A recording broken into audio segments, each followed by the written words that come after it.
I never believed in God. Not before, not during. But what happened in that buried facility? Pause. It rewired everything. Reality. Consciousness. The fabric of existence itself. And the word, pause. The single word that dragged something through from the other side. Screaming. Writhing in agony. Before we continue, hit like, subscribe, and tell us where across the world you're watching. They call me Major Alex Carter. Before all this, people knew me as Ace. 41 years old now, 16 years with military intelligence, psychological warfare, extreme interrogation techniques, the kind nobody records, the kind performed in sealed rooms at black sites, places erased from every map. I was stationed at Fort Liberty, living in a bare rental with leftover chairs and tables. My ex-husband took nothing when he left. I never replaced any of it. Marcus walked out 3 years back, said living with a shadow wasn't living at all. That's what I turned into after we lost Sophie, our little girl, brain cancer. She was 6. After Sophie died, pause, belief became impossible. A loving God, justice, protection for the innocent, it all burned away, like paper in a furnace. Raised Baptist in Charleston. Church every Sunday with my grandfather. Even thought about ministry for a hot minute at 19. But after Sophie, couldn't step inside a chapel without fury rising in my throat. Cold, sharp, unending.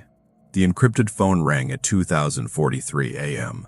March 21st, 2021. Sleep had abandoned me months ago. I'd been awake since Sophie's memorial service. Sitting alone in my kitchen, whiskey glass in hand. Wasn't making a dent. The device vibrated against the table. Highest priority signal. Major Carter, a woman's voice said. No name given. Immediate activation for classified reassignment. Prepare for extended field deployment. Combat loadout required. 90 minutes to departure. Extraction vehicle arrives at your residence at 40:15. Then came the phrase that froze my blood classification level. TSSCI under UM-BERA protocols. Confirm receipt. UM-BERA protocols. Confirm receipt. UM-BERA protocols. Whispered about in secure briefing rooms. Beyond top secret. Reserved for discoveries that could shatter civilization. Confirmed. I managed. My throat felt tight. The line cut off. I moved on muscle memory. Field uniform. Body armor. Service pistol. Spare clothes for 4 days. Basic hygiene kit. My hands performed tasks while my mind struggled to process. UM-BRA protocols. What exactly had I just agreed to? The armored transport arrived precisely at 4:15. Windows tinted so black they seemed painted on. Driver had military bearing despite plainclothes. I recognized the posture instantly. Passenger seat held another operative. Same civilian disguise. Complete silence from both. 15 minutes into the drive, the passenger faced me, extended a dark fabric hood. Wear this now, she ordered. Cold, efficient, absolute. Sarah School had trained me for sensory deprivation. Hoods meant compartmentalization, but protocol was protocol. I pulled it over my head. Direction became meaningless under the fabric. Multiple changes in road surface. Pavement, concrete, gravel. Eventually we stopped moving. Cargo plane engines roared nearby. They guided me up a loading ramp. Flight time stretched for what felt like 6 hours.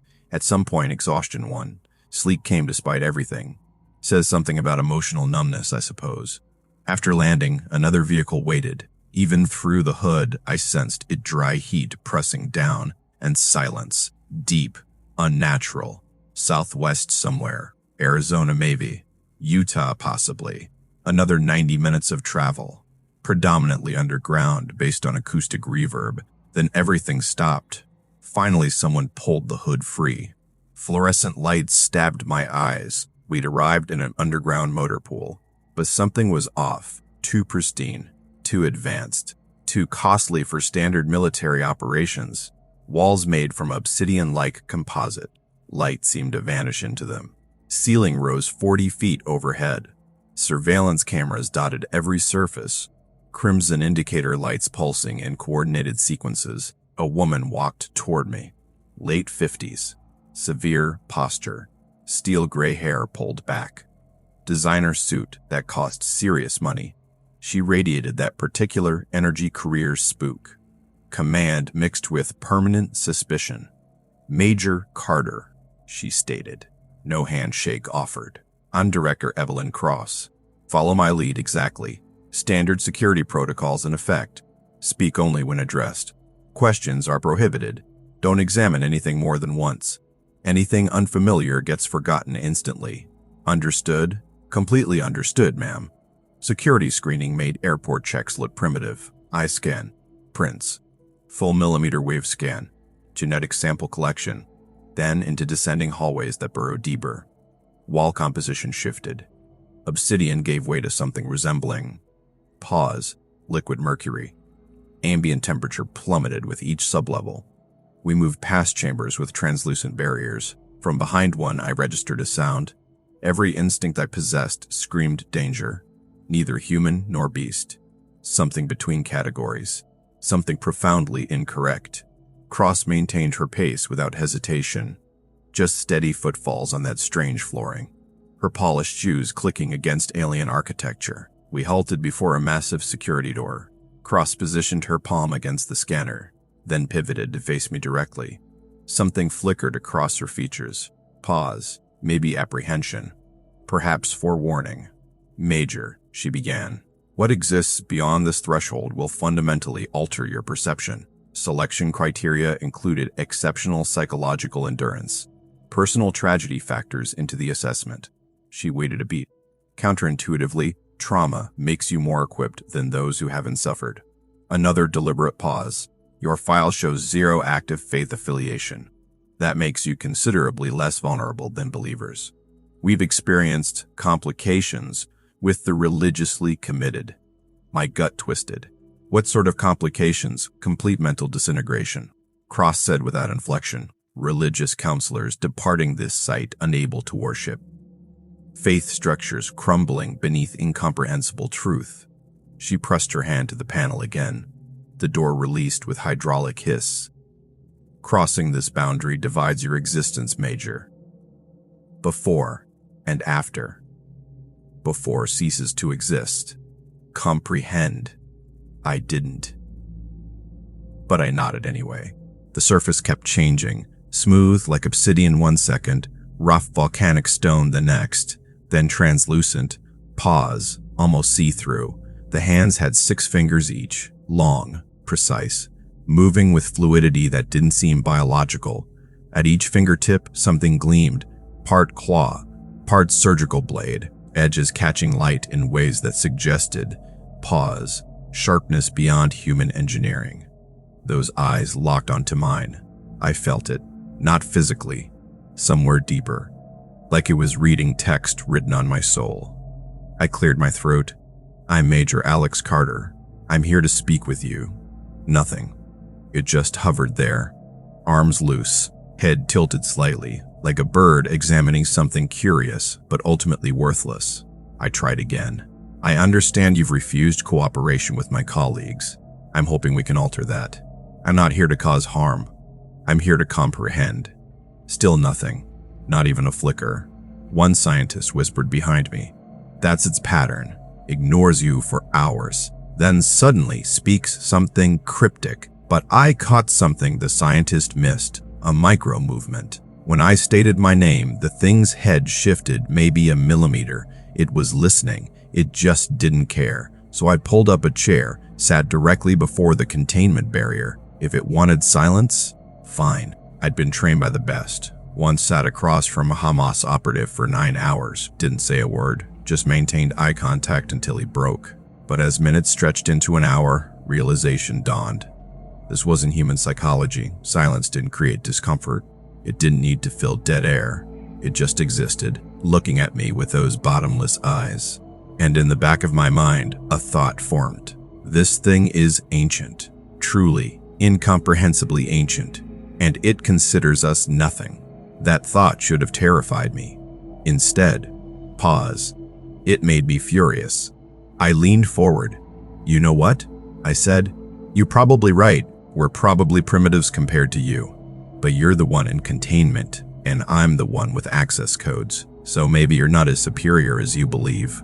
For the first time, it spoke. The mouth didn't move correctly. Words seemed to form in the air itself, resonating in frequencies I felt in my chest. The cage is an illusion designed to comfort you. I am here by choice. When I choose departure, I will depart. Your technology cannot restrain me. Your weapons cannot injure me. I speak to you now only because your arrogance is amusing. Every screen in the room flickered. Lights dimmed. Pressure built in my skull, like the onset of a migraine. Cross's voice came through my earpiece. Carter, status. Your vitals just spiked. But I couldn't look away from those eyes. Because for the first time since Sophie died, pause, I felt something other than numbness. Absolute terror. And somehow that made me feel alive. Let me describe this entity properly, because you need to understand what I faced. Every alien movie you've seen? Forget them. This wasn't like that. The entity stood roughly 7.5 feet tall when it stood upright, which it rarely did. Most of the time, it floated in sitting position, legs crossed in a configuration that would shatter human pelvic bones. The body was slender, almost skeletal, but not malnourished, more like engineered with absolute efficiency. No wasted mass. The skin, I keep calling it skin, but that's not accurate, shifted constantly. One moment polished black glass, reflecting the containment field's light at strange angles. Next moment rough and porous like cooled lava. Sometimes it became almost translucent. Geometric patterns moved underneath, pulsing with light that wasn't quite light. Looking directly at it for too long made my eyes water. But those eyes, I keep returning to the eyes, because they're what I still see when I close my own. Huge, taking up maybe a third of the face, completely black, not like ink, like deep space with all stars erased. And deep in that darkness, patterns moved, lights flickering on and off in sequences, almost like they meant something. When it looked at you, really looked you, felt it, not physically, somewhere primal, like it was reading your source code. I took a breath, decided to start with basics. Do you have a name? The entity's head tilted, long silence, then that voice came again, resonating in frequencies that made my fillings ache. Names are limitations your species employs, because you cannot perceive identity meaningfully. I have no need for such constraints. You may call me whatever allows your primitive cognition to process my existence. Condescending right out of the gate. I had dealt with arrogant subjects before. Key was not rising to it. All right, they've designated you, Subject Zeta. I'll call you that unless you prefer otherwise. A pause. Acceptable. Irrelevant, but acceptable. I leaned forward slightly. Zeta, can you tell me where you originated? The entity's six-fingered hands flexed. That disturbing fluid motion. I came from where I was.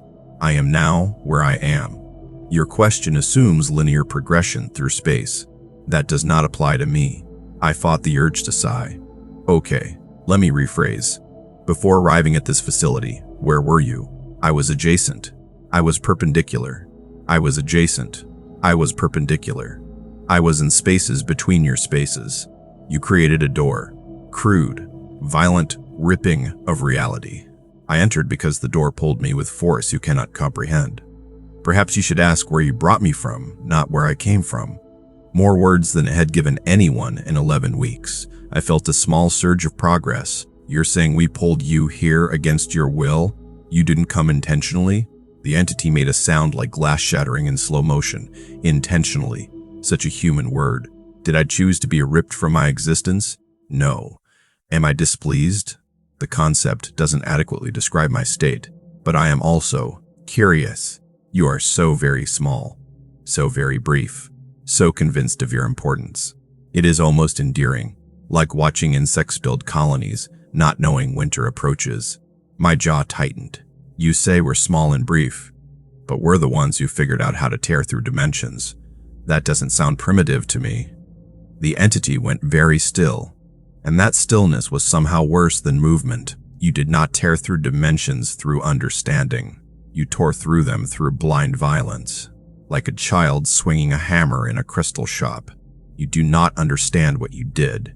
You do not understand what could have come through instead of me. You do not understand that every moment that door remained open, you invited extinction. But you are proud of this. This is why you are primitives. The lights flickered behind me. Cross whispered into a radio, asking if containment was stable. It was, but something in the room felt wrong. I decided to try empathy. I can understand why you'd perceive us that way. We probably seem very limited from your perspective, but we're trying to learn. That's why I'm here. Can you help me understand? The entity's mouth opened slightly, revealing crystalline structures inside. You want me to help you understand? Very well. I will use small words. You are meat puppets animated by electrical impulses. You exist for a breath, a blink, then you stop. You think you are aware because you can form symbols, but your awareness is to true consciousness as a candle is to a star. My patience was thinning. I stood up, walked a few steps away, then turned back. You know what? Maybe we are primitives. Maybe we don't understand the universe the way you do. But here's what I understand. You've been in that field for 11 weeks. 11 weeks and you haven't left. So either you're lying about your abilities, or there's a reason you're staying. Which is it? Something flickered in those black eyes, maybe surprise. The entity floated higher, standing to full height. You think you have identified weakness. You think my presence implies captivity. You are partially correct. I am here because leaving would require energy. Energy that would destroy this facility and everything within 5 miles. I stay because I choose not to commit such destruction. Yet, it paused deliberately. Note that word, human, yet. It pressed one hand against the containment barrier. Blue-white electricity arced across the surface. Every computer briefly glitched. But your assumption that I need a reason to stay beyond my own amusement is flawed. I am observing you. The scientists who study me, the soldiers who guard me, the politicians who argue about me. You are all convinced that you matter. I am staying to watch you realize you do not. I felt my hands ball into fists. This thing was getting under my skin. And that was exactly what it wanted. You want to know what I think? I said, stepping close to the field again. I think you're scared. I think something about being here has you rattled, because if you really didn't care, you wouldn't be talking to me at all. The entity stared at me, long moment. Then it smiled. At least its mouth stretched in a way that might have been a smile. You are more interesting than the others. You have pain in you, loss. I can taste it. Someone was taken from you. It paused. This makes you useful. You will do nicely for what comes next. But first, you need to learn what questions to ask. It settled back into sitting position. Ask me about what I know. Ask me about your species. Ask me about what you call God. And with that, it closed its eyes, went completely still. They gave me a break after that first session. I walked out on shaky legs, headed straight for the facility's small chapel. A room barely bigger than a closet, simple cross on the wall. I sat down and stared at that cross. The entity's last words kept echoing. Ask me about what you call God. Why had it said that? What did an extra-dimensional being know about God? Before I could process further, Cross entered. That was the most it's spoken in 11 weeks. Whatever you did worked. She paused, looked concerned. But Carter, it knew about your loss. You never mentioned your daughter. We didn't brief it on your background. So how did it know? A chill ran down my spine. It said it could taste my pain. That loss creates ripples, frequencies. Cross was quiet for a moment. We need you to go back in. Push harder. We need to understand what it knows. 6 hours later, I was back in a containment room. The entity's eyes opened immediately, like it had been waiting. You came back quickly, it said. Curiosity or desperation? Perhaps both. I sat down. You told me to ask about God. So I'm asking, what do you know about God? The entity tilted its head. That is a better question. But you do not actually care about the answer. You stopped believing in your God when you lost your daughter. Sophie, age 6, glioblastoma. You prayed for months. No answer came, so you decided there was no one listening. My blood went cold. Sophie.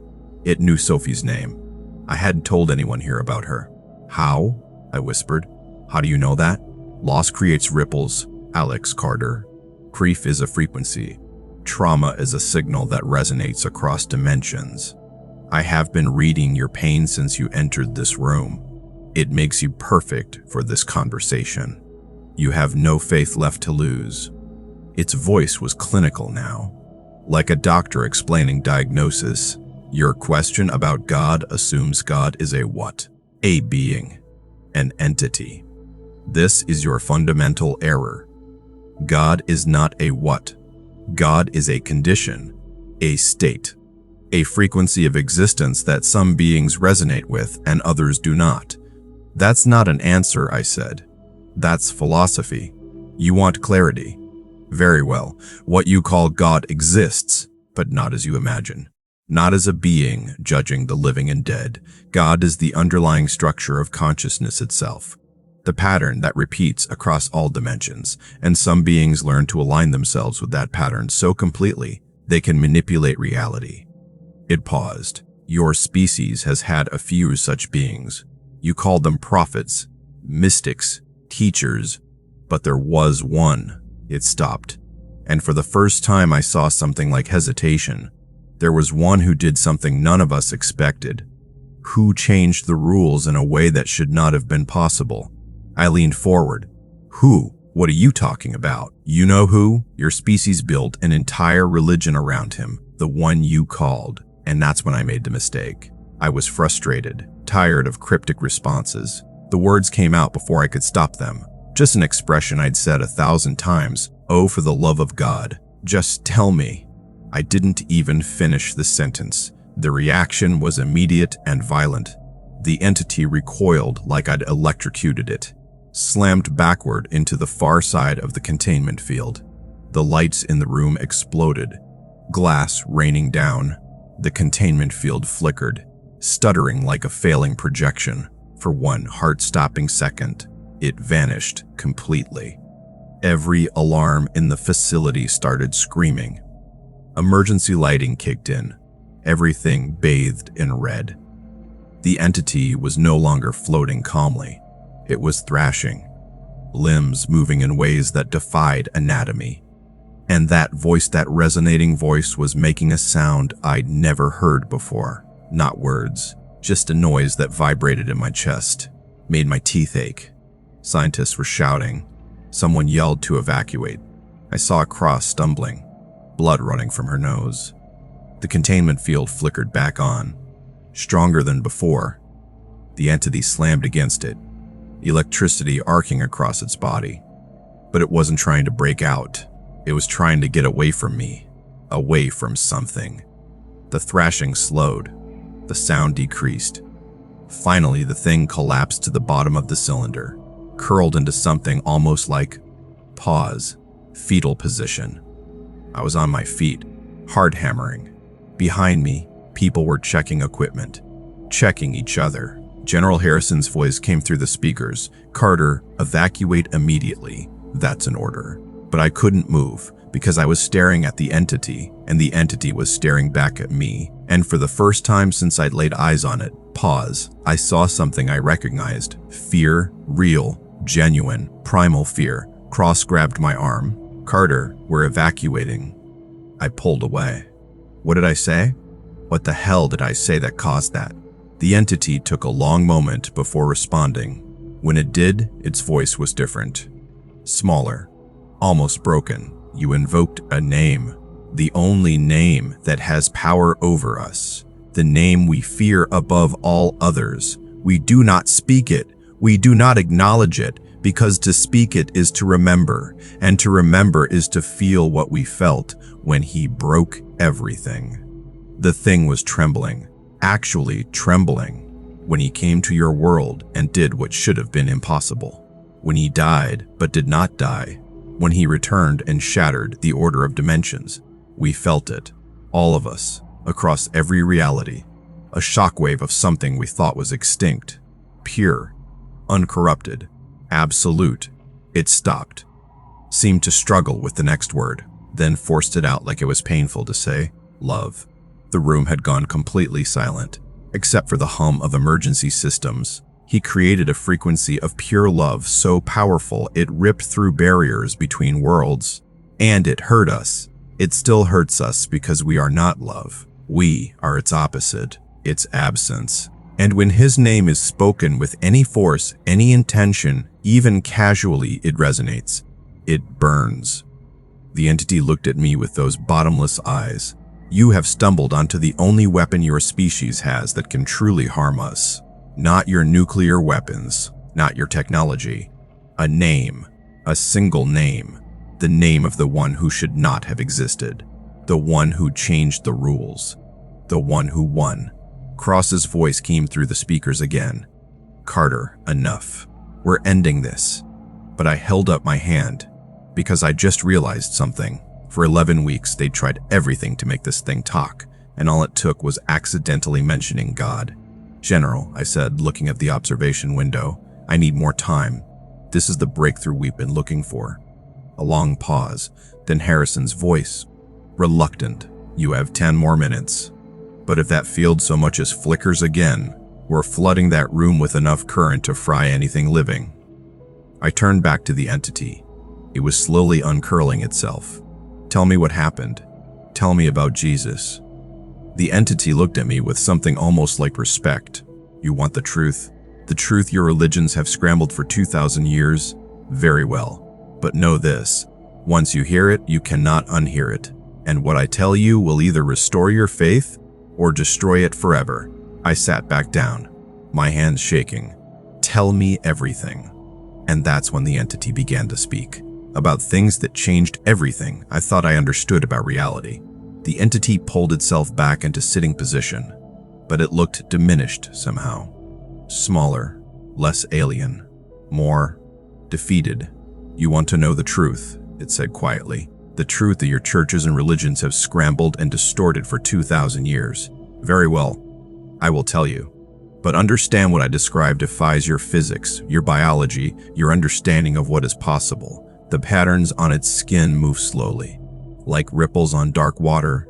Approximately 2024 of your years ago, something happened that should not have been possible. The fundamental pattern of consciousness, what you call God, what we call the base frequency, did something it had never done before. It compressed itself into three-dimensional form. It became embodied. The entity's voice took on something almost like awe, mixed with terror. You must understand this is not like your mythologies where gods took human form temporarily. This was different. The base frequency, the pattern that underlies all reality, existing at every point simultaneously across all dimensions. For it to become localized, to compress into a single biological organism. It should have collapsed your entire universe. The concentration of that much consciousness into one location should have created a dimensional singularity that unmade everything. It leaned forward slightly, but somehow, impossibly, it worked. The pattern became flesh without destroying everything, and the entity that resulted was a walking paradox. A being that was simultaneously fully human and fully the base frequency. Fully bound by three-dimensional physics and fully unlimited by dimensional constraints. The thing's voice dropped to barely above a whisper. We did not understand what he was at first. We thought he was simply another human prophet. We have encountered many throughout your history, enlightened beings who could touch higher consciousness. But within the first year of his public ministry, we began to realize something was wrong. Wrong how? I asked. The miracles he performed were not probability manipulation. They were direct rewriting of physical laws. He did not heal the sick by accelerating natural processes. He simply changed the state of matter from diseased to healthy. Instantly, no intermediate steps. He did not calm storms by predicting weather patterns. He spoke and the Storm stopped because reality itself rearranged to accommodate his words. The entity's form rippled with what looked like residual fear. This was not manipulation of existing systems. This was direct editing of the source code of reality. "So you tried to stop him," I said. "We orchestrated his execution. We influenced the religious authorities, whispered doubts to his followers, amplified fear and suspicion. And when he died, we thought we had solved the problem." Its voice became almost a hiss, but he did not stay dead. He did not come back to life. That phrasing suggests he left and returned. He never left. When he died, when his human body ceased functioning, the pattern did not depart. It expanded. The entity was trembling now. He went into death while simultaneously remaining beyond death. He descended into the lower dimensions, into the spaces where we exist, while also remaining present in all higher dimensions. He was dead and alive at the same time, not sequentially, simultaneously. And when he entered our domain, when the base frequency manifested in the dimensions where we dwell, it was like a sun appearing in darkness, pure light flooding into spaces that had never known anything but absence. And it hurt. God, it hurt in ways I still cannot describe. The temperature in the room seemed to drop. Every piece of equipment hummed with unusual intensity. The pattern was there, in death, in the absence, in the void where we thought we were supreme. And it did not just observe. It acted. It created a resonance, a frequency that propagated through all dimensions simultaneously. A frequency of perfect, absolute, undiluted love, not the weak human emotion, something far more fundamental, the base frequency of connection itself, of presence choosing presence over absence. The creature's voice had become ragged. We fled, all of us, every entity in those dimensions, regardless of faction, regardless of power. We ran from the frequency because it was destroying our ability to maintain coherent form. And as we fled, we saw him leading out the human consciousnesses that had been trapped there, trapped by us, trapped by their own choices, trapped by dimensional architecture they did not understand. He walked them out. He guided them to higher frequencies. He demonstrated that the prison we thought was inescapable had a door we had not seen. I sat there trying to process. And then he came back. The resurrection. The entity's eyes blazed. He did not come back to life because he was never fully dead. This is the paradox. He was fully dead. Cellular death had occurred. Brain activity ceased. And simultaneously, he was fully alive in dimensions where life and death are not binary states. And then 3 days after biological death, he re-manifested in your dimension with a physical body. Not resuscitation, manifestation. He created new matter organized in the pattern of his previous form and walked out of the tomb. It leaned forward. Do you understand what this means? He demonstrated that consciousness can create matter, that awareness is not dependent on biology but can generate biology. He proved that death is not an end but a transition. He showed that dimensional boundaries are permeable to sufficiently organized consciousness. He rewrote the fundamental rules. While operating within reality, he hacked the system from inside the system. I felt my brain struggling to keep up. You keep calling him an anomaly. But if he was God, wouldn't this be within his power? Because the pattern had never done this before. The entity's voice rose. In all the eons we have existed, the base frequency had always remained diffuse. We had concluded this was a fundamental limitation. That consciousness of that magnitude could not localize without destroying itself and everything around it. But he proved we were wrong. It settled back, exhausted, and worse, he found a way to transfer that capability to others. Every human who aligns with his frequency gains a fraction of that ability, not enough to rewrite reality as he did, but enough to resist our influence, enough to be collectively an existential threat to our continued existence in your dimension. I stood up, pacing. The name. You keep reacting to the name. Why does it have power? Because the name has become an anchor for the frequency. When he manifested, When he walked in your world for 33 years, he associated his identity with the frequency pattern he embodied. And language, human language, is more powerful than you realize. Words are not just sounds, they are symbols that carry meaning. And meaning is information. And information has structure. And structure affects reality at the quantum level. The patterns on its skin pulsed faster. His name has been spoken by billions over 2,000 years. Spoken in prayer, in worship, in desperation, in hope, in faith. Every utterance charges the name with more of the frequency it represents. The name has become a tool, a key, a weapon that can invoke the pattern he established. When spoken with intention, with faith, with alignment to the frequency, it calls forth an echo of what he did. The entity looked directly at me, and we beings who exist in opposition to that frequency, we experience it as pain, as disruption, as existential threat. My mind was spinning. I thought about Sophie, about whether she had believed enough, aligned enough, aligned enough. The entity seemed to sense my thoughts. Your daughter, Sophie. You wonder where she is. What happened to her consciousness when her body failed? Tears burned behind my eyes. Can you tell me? The entity tilted its head. I know that she died young, that her last thought was of you, hoping you would be okay. I know that her consciousness transitioned cleanly. Where she is now, I cannot perceive directly because it exists in a frequency I cannot access. But I can tell you this, she is not in the place where we dwell. She is not in the place where we dwell. She is not in darkness. She is not in absence. Its voice softened slightly, which means she is in light, which means she is in presence, which means, by the logic of what I have told you, she is with him. I couldn't stop the tears. They just came, hot and sudden. 3 years of grief breaking through. The entity watched me cry with those bottomless eyes. You weep because you have hope now. Hope is painful when you have been without it. This is why many humans choose despair. It is easier.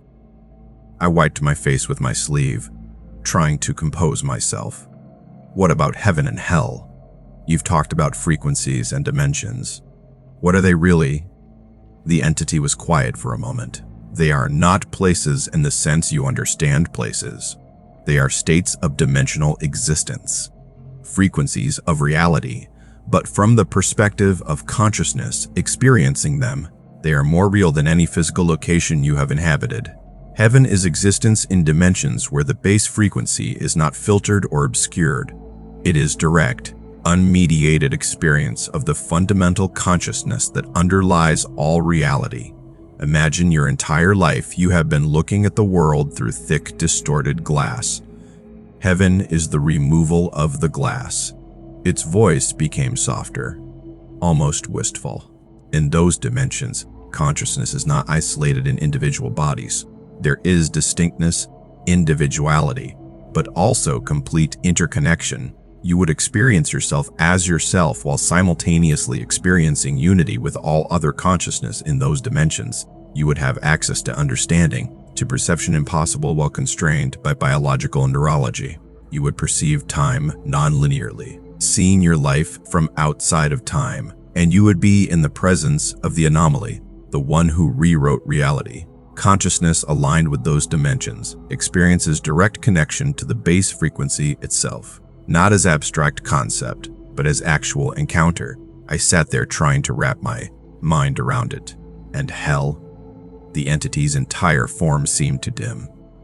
Hell is not fire and torture. Those images are human projections. Hell is worse than fire. Fire ends. Hell is consciousness without context, awareness without connection, existence in dimensions where the base frequency is so filtered, so diminished, so obscured that it becomes imperceptible. The temperature seemed to drop as it continued. Imagine being conscious but completely isolated, no other minds to interact with, no sensory input, no time progression, just awareness alone with itself. Forever. This is the base state of what you call hell, but it gets worse. Because consciousness cannot exist in pure isolation without beginning to fragment. You experience the terror of disintegration without the mercy of cessation. You feel yourself coming apart, losing definition, but some core of awareness remains, watching the dissolution, unable to stop it. I felt nausea rising. That can't be real. God wouldn't create something like that. The entity's eyes fixed on me.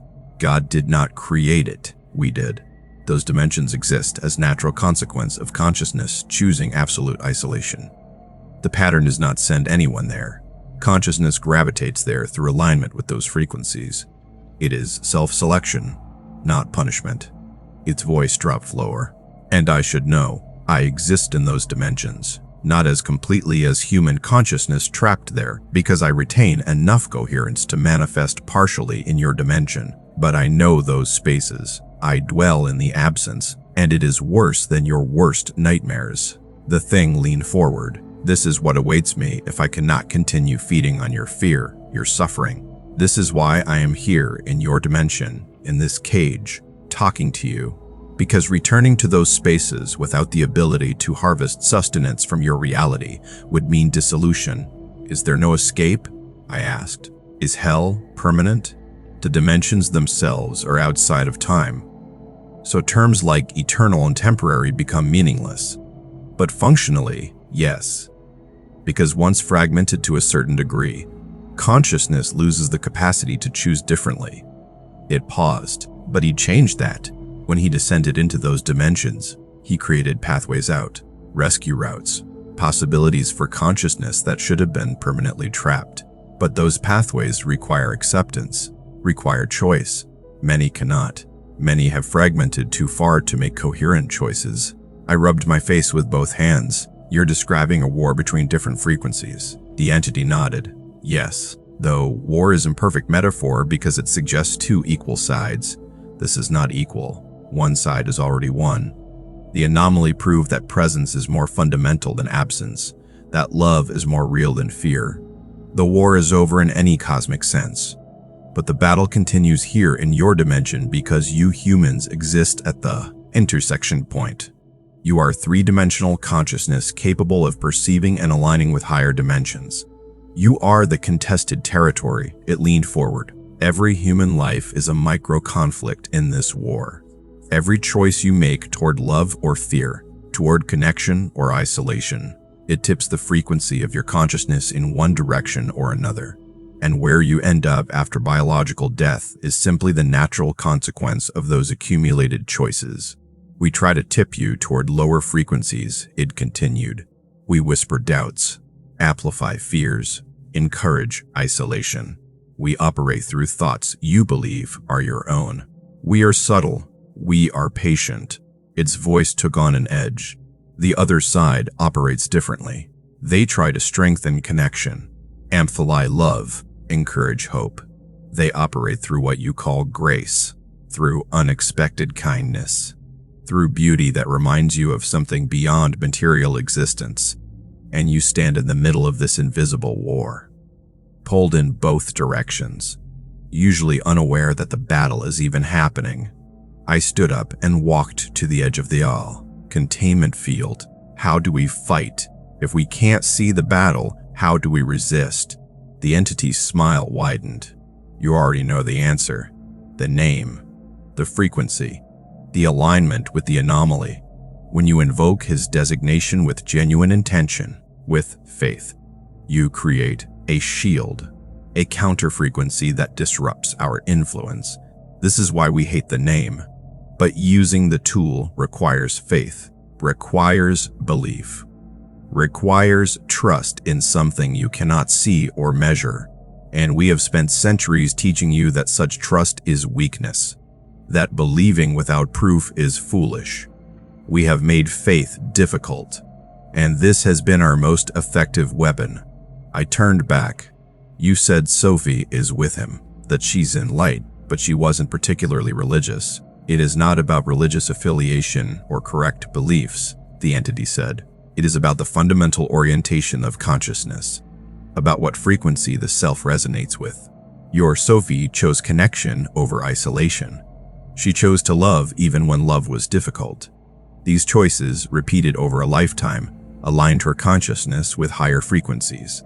When her body failed, she gravitated naturally toward dimensions that matched her resonance, not because she believed correctly, but because she became the frequency those dimensions embody.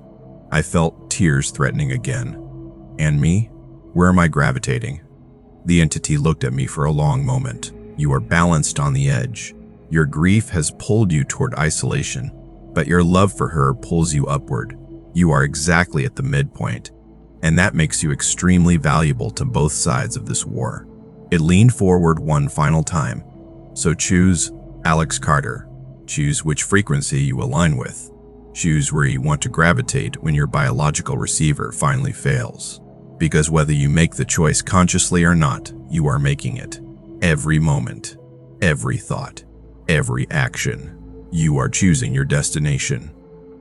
The silence that followed was heavy. I sat there staring at this creature. It had just described heaven and hell not as rewards and punishments, but as natural consequences of accumulated choices. Everything I'd been angry about when Sophie died. It was based on a misunderstanding. She hadn't been taken by some capricious deity. She'd been consciousness in a biological form, and that form had failed due to biology, cancer, and her consciousness had continued, transitioned to dimensions where love and light were fundamental. She wasn't gone. She was elsewhere. And whether I would see her again depended on whether I could align my consciousness with the frequencies she now existed in. I stood up slowly. Thank you for explaining, for showing me what's really at stake. The entity watched me with those bottomless eyes. Do not thank me yet, because now you know what you are choosing. Now you cannot claim ignorance. Now you cannot claim ignorance. Now every choice you make is conscious, and conscious choosing is harder than sleepwalking through life. I walked toward the door, but before I left, I turned back one more time. This isn't over. I'm coming back. The entity's smile faded. Yes, you will come back, because now you need to know. The knowledge is a hook in your mind, and when you return, I will show you things that will either save you or destroy you. That night, I couldn't sleep. The entity's words kept echoing. Around 4 a.m., I gave up. Went to find the facility chaplain. I found Chaplain Martinez in the small chapel. He was praying, or trying to. He heard me enter. Looked up. Couldn't sleep either, he asked. I shook my head. It told me Sophie is okay. That she's with him. That death isn't the end. Martinez was quiet for a long moment. And which part hurts more?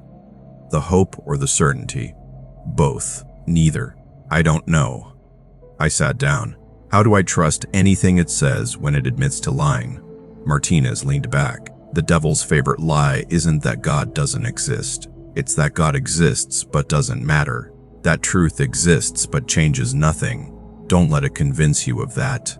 6 hours later, I was preparing to go back into the containment room. Director Cross pulled me aside. Major, we need to discuss something. She looked uncomfortable. The entity's containment is stable, but we've been monitoring its effect on personnel. You spent more time with it than anyone. We're concerned about psychological contamination. I'm fine, I said. Are you? Because 3 researchers have reported severe spiritual distress. One can't pray anymore. Another is having what he describes as intrusive anti-religious thoughts. We don't know if it's intentional or just a side effect, but there's definitely psychological impact. Before I could respond, alarms started blaring throughout the facility. Red lights flashed. Cross's radio crackled with urgent voices. Security breach. Sector 7, we have. The radio cut to static. Cross looked at me. Face pale. Something's wrong. Stay here. But I didn't stay. I followed her into the corridor. What I saw made my blood run cold. Personnel were collapsing. Not dead. Just dropping to the floor like puppets with cut strings. And standing in the middle of the corridor was something that made the entity in the containment room look almost friendly. It was larger, more defined, more aggressive, and it was moving toward the containment chamber. There are more of them, I whispered. More came through. Cross was on her radio. Lock down containment. Full power to the barriers. Get Carter out of. The new entity turned to look at us. and I heard its voice in my head, not through my ears. The door opens again, and this time, we are not coming alone. Everything happened fast after that. More entities manifesting throughout the facility. Personnel evacuating. Cross-grabbing my arm and running toward the vehicle bay. "We have to get you out," she shouted over the alarms. "You've been exposed. You've learned too much." They'll try to silence. An explosion rocked the facility. Dust and debris rained from the ceiling. We reached the vehicle bay. Cross threw me keys to a Jeep. "Go. Get this information out. Tell people what you learned." "What about you?" "I'll buy you time. Go." I ran to the Jeep, started the engine. As I drove toward the exit, I looked in the rearview mirror, saw Cross facing down one of the entities. She pulled out a cross from under her shirt, held it up, and the entity recoiled. I gunned the engine and crashed through the security barrier, just as it was coming down. That was 3 weeks ago. I've been on the run ever since, living in cheap motels, paying cash, constantly moving. Ever since, living in cheap motels, paying cash, constantly moving. I know they're looking for me, both the government and the entities, but I needed time. Time to process what I learned. Time to record this testimony. Time to make copies and hide them in places where they'll be found if I disappear. So here's what you need to know. The war is real. The entities are real. They're not aliens from other planets. They're beings from adjacent dimensions. They've been here since before humanity existed. They're what your ancestors called demons, angels, gods, spirits. They can influence your thoughts, your feelings, your choices. They operate through what you think are your own impulses. Your governments know about them. Your leaders have been making deals with them. But here's the truth. We've already won. 2,000 years ago, Jesus Christ, who is the fundamental consciousness of reality, made flesh, broke the system. He demonstrated that death is not the end. That consciousness survives. That love is more fundamental than fear. And his name carries power, real, measurable, physical power that can disrupt their influence. When you say the name Jesus Christ with faith, with intention, you create a shield. This is not superstition. This is physics operating at dimensional levels we don't yet understand. Faith is not weakness, it's warfare. And here's what you need to do. Wake up. Understand you're in a war you can't see. Every dark thought, every impulse toward isolation. Ask yourself if it's really yours. And when you feel it, when you recognize the touch of entities trying to pull you toward lower frequencies, speak the name, Jesus Christ. Say it with intention, with faith, with the choice to align with the frequency that these entities fear most. The frequency of love, of presence, of consciousness connected to the base pattern that creates reality itself. I'm uploading this now to encrypted servers, to blockchain storage, to places they can't easily scrub. They're coming for me. I can feel it.